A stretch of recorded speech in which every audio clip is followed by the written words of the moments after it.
Hey everyone, welcome. It wasn't long ago when I had the chance to look at this Wheeltop wireless drivetrain for road and maybe gravel, and at that time I said that this might give us clues about the upcoming mountain biking group set. Well, no more guesses. I have the mountain biking group set with me today, so let's take a look at it and see what it is about. Just like their road kit, this is highly customizable, can cover group sets from 3 to 14 speed. Makes you wonder, what do they know that we don't? It also provides a couple more interesting options, but why don't we take a look at what you get in the box first? EDS is what they call their system, and for mountain biking this would be the OXYQ. This is made in China, but more of those details are here on a side.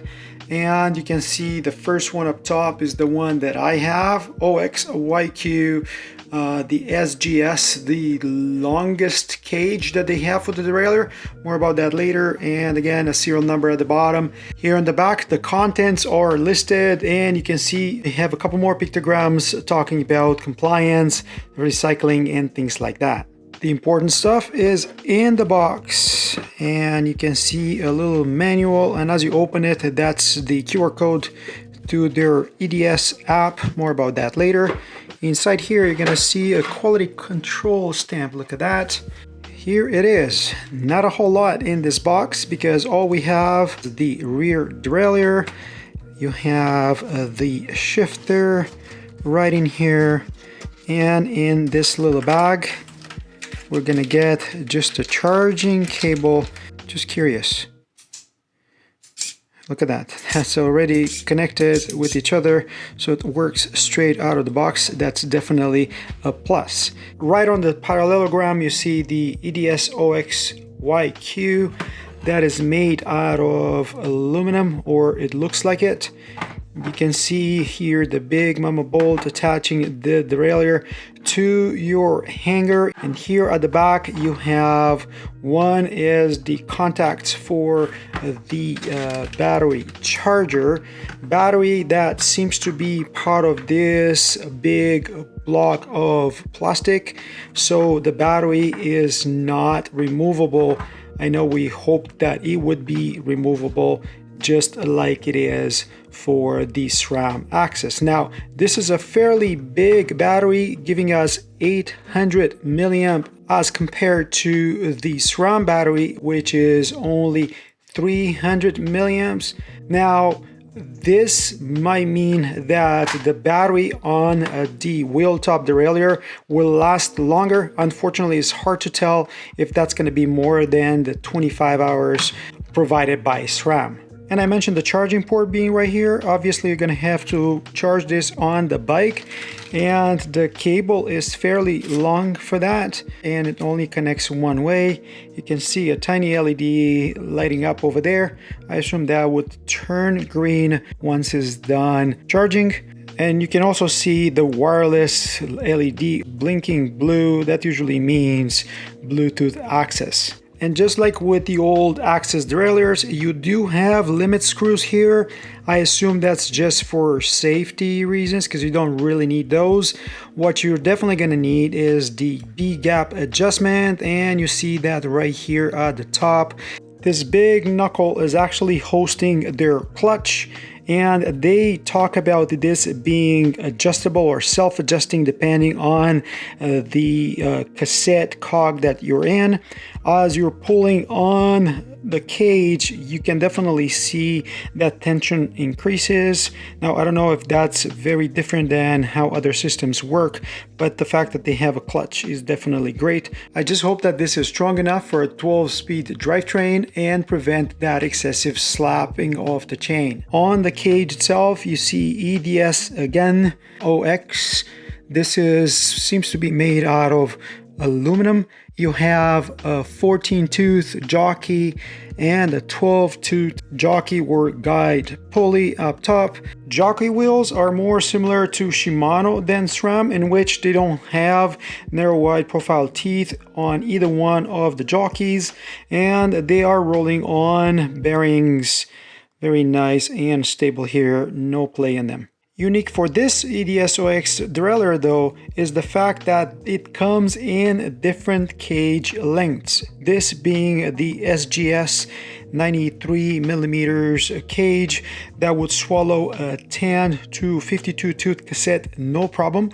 But if you look on their website, you're also going to see that medium cage capable of going all the way up to 42 tooth cassettes, and the short cage that works all the way up to 28 tooth maximum cog on the cassette. If you ask me, the ability to have multiple cage lengths is great, especially for smaller bikes. If you think about a 26-inch bike, a 27.5-inch bike, once you put one of these SGS derailleurs with that long cage on them, realistically, you're pretty much scraping the ground with the bottom of the cage. So the ability to have at least that GS on a wireless system is great. The only GS derailleur that we have is for Shimano 12-speed, but that would be a mechanical drivetrain, not an electronic wireless one like this.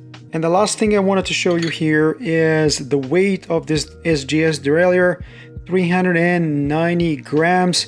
Now that is pretty impressive with that bigger battery, and thinking of the GX Access derailleur being at 455 grams in comparison. 390 grams of this derailleur is pretty much the weight of an XO1 Eagle Access derailleur, and unlike SRAM, this does not have a cage lock here, so from that perspective, this is more again like Shimano than SRAM Access.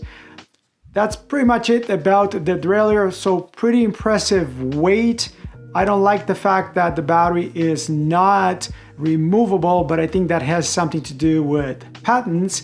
But overall, the ability to swallow up to 52 tooth cassette and the ability to configure this to work from 3-speed all the way up to the 14-speed, whoever's going to come up with that drivetrain, that's definitely impressive. Now, to make all this work, you obviously need a shifter of some sort, and you saw this little shifter being already connected to the derailleur out of the box.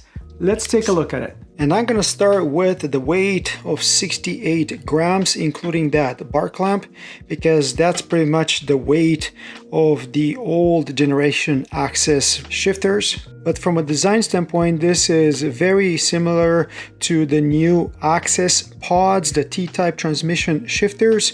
Compared to that, this would be a bit bigger in the back. You have a CR2032 battery inserted here. You also have a tiny slider button here. 2 buttons, one is higher than the other. They're customizable buttons anyway. You have this texture on the buttons, and these move up and down on those 2 posts. Now you have a gap in here. I wonder how this is gonna work if you ride in muddy conditions. Otherwise, this, just like the derailleur, it is IP67, so weather sealed. Love the feel of the buttons. I think this would be nice and positive even when using gloves, so kudos to them for providing that nice positive click. To be honest with you, I like this better than the new Access pod feel, definitely of the Ultimate Pod. The GX Pod is very similar to this. And by the way, that slider button at the back of the shifter is used like a trim function on the Access pods, is used for setup. As you could see, these 2 are connected from the get-go. You can shift gears one at a time or hold the button down, and it's gonna shift multiple at a time, as you can see. Now, to change that behavior or change the number of gears that this is set up for, by default you have it set up for 12-speed drivetrains, you are gonna need the Wheeltop app. To do that, just use the QR code that's included in their manual, or go to the App Store or Google Play. And once you have the app installed, you gotta remember that these devices don't have an access button on them. So in order to wake them up, you gotta move them. There's a motion sensor in there. Once you do that, you're gonna press that Add Device button, wait for the application to discover the new device. click on it and allow it to connect. Rename it when you are prompted to do so, and you're gonna see both your derailleur and the shifter already connected. Tap on that Bluetooth icon at the top and wait until you connect to your derailleur, and right away you're gonna see the voltage of the battery or the charge of the battery, and that's when you can actually update the firmware or change the configuration.